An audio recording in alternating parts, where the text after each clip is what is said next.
The first time I watched Jujutsu Kaisen back when I was mentally stable, I thought Satoru Gojo was a special grade yapper. All my guy talked about was how his fraudulent students were going to surpass him, and I just could not get my crondolium around it. The absolute worst case of this though was when he said it to his adopted son, Megumi Fushiguro. Until very recently, I thought Megumi's 10 Shadows technique was a Miwa grade failure of an ability. And yes, even though Megumi is a tactical genius, you know, when he's not trying to off himself, I simply didn't think that he had the technique to live up to his adopted father's yap. One fateful day though, a friend of mine recommended that I actually try and read Jujutsu Kaisen with my eyes open, and it changed my life. In fact, I realized the last time I was this wrong about a character, 80% of humanity was flattened. So for all of you who haven't read Jujutsu Kaisen with your eyes open, I highly recommend it, because it awakened me to the fact that Megumi Fushiguro has boundless potential and one of the most busted curse techniques of all time. More importantly though, Megumi Fushiguro is about to experience a monstrous awakening. Before diving directly into the theory though, it's important to make sure that we fully understand the 10 Shadows technique and all the ways it can be applied. At first, I thought Gojo was saying a kid with some Adderall-ridden bunnies were going to surpass him. But then I opened my eyes and realized that a kid with some Adderall-ridden bunnies was actually going to surpass him. It's very important to understand that the technique is much more than simply summoning any of 10 Shikigami, because that would kinda suck ass. It's an incredibly versatile technique involving shadow manipulation, countless combinations of Shikigami, and the manifestation of multiple abilities and traits for the fighter's use. First though, we're going to quickly run through each Shikigami, what they can do, and their status before Megumi gets fingered. Also, the order of the Shikigami is never really stated, so don't take this too seriously. Number 1. Rabbit Escape. Weak as fuck, good for quick distractions, don't fuck with Rabbit 246, pre-Mega status, alive. Number 2. Gamma. Weakish kind of frog, long, sticky, and useful tongue.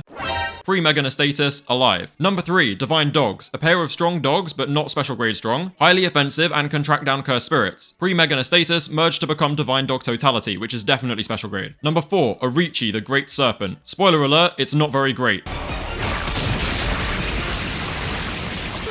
Abilities, sucking ass. Pre-Mega status, exercised. Number 5, Niue. It's basically a Zapdos but cooler. Pre-Mega status, alive. Number 6, Max Elephant. Huh, I didn't know you could summon your mum, Megumi.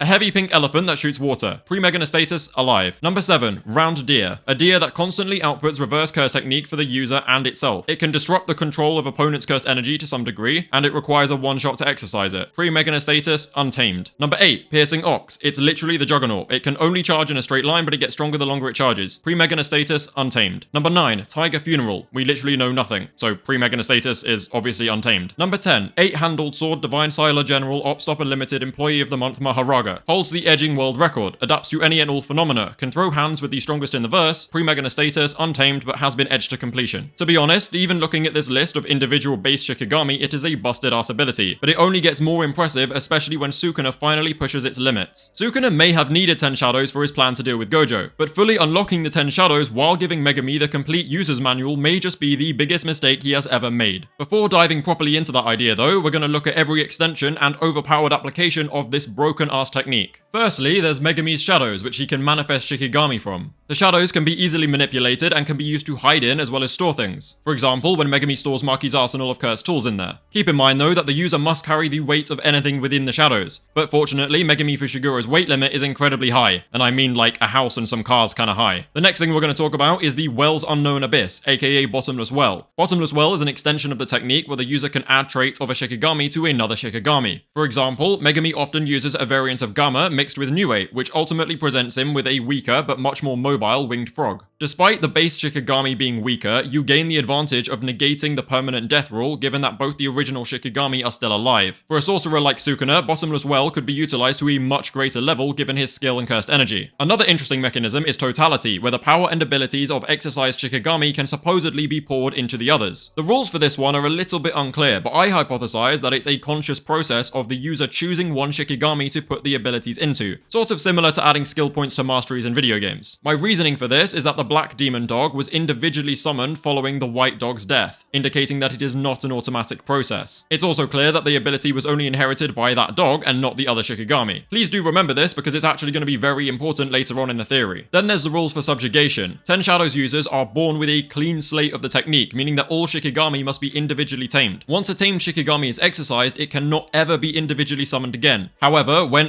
aren't tamed, they can be summoned as many times as they are needed in a subjugation ritual. The sorcerer must begin the ritual, summon the Shikigami, and then exercise it. If exercised within the ritual, the Shikigami becomes tamed whenever they're next summoned, but now they only have one life. Others can be pulled into the ritual, just like Megumi did with Haruta, but any external help exercising it nullifies the subjugation. So Sukuna exercising Maharaga in Shibuya did not lead to Maharaga being tamed. I also believe that when taking over Megumi's body, Sukuna did not gain a clean copy of the technique. Rather, he inherited Megumi's current progress. Now that the basics are out of the way, it's time to look at how Sukuna unlocked the 10 Shadows' full potential. First off, Sukuna's insane cursed energy allows him to increase all the Shikigami's strength, and if you need any proof of that, just look at the size of Nue sitting on top of this building. In his first fight against Yorozu, Sukuna also used his massive pool of cursed energy to show us something completely new. He semi-manifested Divine Dog Totality so that it was not given a stable form, unlike when he summoned Round Deer or Piercing Ox. The advantage of this includes increasing its effective range via spreading it through shadows. It also negates the risk of them being permanently destroyed. The downside is that they can't sustain themselves or be independent, unlike the fully stable Shikigami, but Sukuna has more than enough cursed energy to compensate for this. Megumi, however, does not have the cursed energy to pull off most of these feats. At least he didn't, but now I'm not so sure. The fact that Sukuna used a tamed Round Deer, Piercing Ox, Tiger Funeral, and Maharaga during his run with the 10 Shadows also means that he must have subjugated them all off screen, which is very convenient for Megumi. What's interesting about this though is that would mean he had to subjugate Maharaga. Now, assuming that Maharaga keeps his adaptations after a summoning, then Sukuna would not have been able to use Slicing or Fire against him, meaning he very well may have more busted abilities up his sleeve. It also means that Maharaga should now be safe from dying to Sukuna's Slices, Fire, and one other ability. Although this is just a theory built on assumptions of Maharaga carrying over adaptations and that he starts adapting to an attack that one-shots him, which he may not do. Oh, also, I know Gojo exercised Maharaga, but just let me cook for a second, okay? I know what I'm doing, trust me. Also, against Satoru Gojo, Sukuna is able to draw on the techniques of Shikigami without actually summoning them. For example, Maharaga's Wheel of Adaptation and Max Elephant's Water. This is a skill that Gojo acknowledges requiring his level of genius. Fortunately though, this is something I do believe Megumi has. Yeah, I know I'm edging you guys hard with this theory, but the payoff is going to be so worth it, trust me. The final thing that Sukuna did with the 10 Shadows, which I think will be important, is the summoned merged beast Agito. The full title though is actually Nue Totality Merged Beast Agito. It has the base form of Nue with the Serpent Orochi, Round Deer, and Tiger Funeral mixed in. Now notice how Agito is titled Totality, not Bottomless Well. If you recall, Totality is when you pair the power and abilities of exercised Shikigami into a remaining one. So it's my belief that Sukuna deliberately exercised Round Deer and Tiger Funeral off screen in order to create Agito. The Serpent Orochi was also exercised early on in JJK, and its ability was never distributed until Agito's creation. Personally, I really like the idea of deliberately sacrificing individual Shikigami in order to create one massively powerful monster. Gojo also exercised Agito, meaning Nue is also gone, but the abilities of Nue, Round Deer, Tiger Funeral, and Orochi are again free to distribute into Piercing Ox, Max Elephant, Gamma, Rabbit Escape, or Divine Dog Totality. Let's also not forget that Gojo fully exercising Maharaga adds his adaptation to the list of abilities available for Totality. Do you see where I'm going with this theory yet? No? Okay, I guess I gotta explain it properly now, so lock the f*** in. Before being taken over by Sukuna, Megumi had only tamed Rabbit Escape through to Max Elephant, but after taking over Megumi's body, Sukuna took the liberty of taming every Shikigami in Megumi's arsenal. Also, Sukuna has pretty much handed Megumi the ultimate user's manual to the 10 Shadows technique and all of the cheat codes that come with it. Now, we obviously are faced with the issue of separating Megumi from Sukuna, but all of our protagonists are currently working overtime in order to ensure that he is freed. This theory is not focusing on how they will achieve this though, and it also doesn't depend on how Megumi recovers from his little temper tantrum. All that matters is we continue with the belief that Megumi will return to the fight. I have no idea how, but I'm very certain that it will happen. Some think he's going to return on his villain arc, but again, I don't think it matters since his monstrous awakening will likely still occur and he will almost certainly have a bone to pick with Sukuna. So continuing with the assumption that Megumi is successfully freed, I'm now going to explain why he will return with an awakening that allows him to surpass even Satoru Gojo. Upon returning, Megumi will find that all 10 Shikigami have been tamed, even though a lot have already been exercised and awaiting their distribution into a remaining Shikigami, which would likely be Divine Dog Totality since it's his personal favorite. Just like how Sukuna learnt of Gojo's technique and many other things through Yuji Itadori, I'm sure that Megumi will have taken knowledge on how to master the 10 Shadows and maybe even more from Ryomen Sukuna. The only thing that would really limit him now is his level of cursed energy, but also,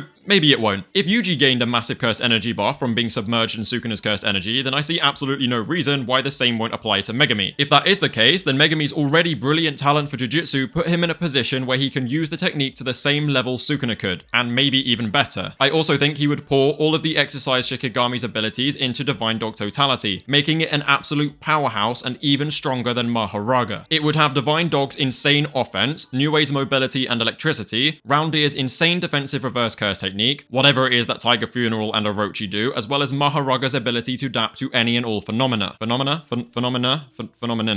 something. You get my point. Not to mention that they will all be stronger than before due to his cursed energy buff. Now, you guys should know by now that I do love to add a little bit of stretchiness to all of my theories. So for the sake of argument, suppose that Maharaga's adaptations actually carried over into this new Shikigami, making it immune to Malevolent Shrine, Slices, Fire, and one more unknown attack from Sukuna. And this honestly might mean that Sukuna is just completely screwed. But I can't lie, that particular idea does seem quite unlikely. What's not very unlikely though is the final cherry on top of this already sexy ass theory involving Megumi's domain expansion. Before getting fingered, Megumi had an incomplete domain, making it barrierless but also lacking a guaranteed hit. Assuming that Megumi does awaken with Sukuna's knowledge and cursed energy though, it's very possible he could finally complete his domain, but maybe not in the way you would expect. I bet he will have learnt the secret to preserving his open barrier but adding a guaranteed hit, just like Sukuna. Having a domain expansion as a non-special grade first year shows incredible talent for Jujutsu, and he was even able to compete in a tug of war of domains with special grade disaster curse Dagon. After Megumi's awakening, Sukuna might genuinely be